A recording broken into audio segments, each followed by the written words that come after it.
During pregnancy, red stretch marks, known as striae rubra, are a common concern, especially in areas like the belly, thighs, breasts, and hips.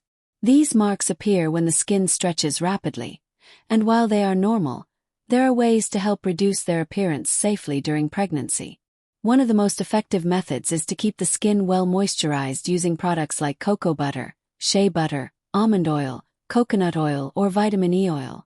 Regular application, ideally twice a day, can improve skin elasticity and lessen the severity of stretch marks. Using pregnancy-safe creams that contain ingredients such as Centella asiatica, hyaluronic acid, and peptides may also support collagen production and reduce redness.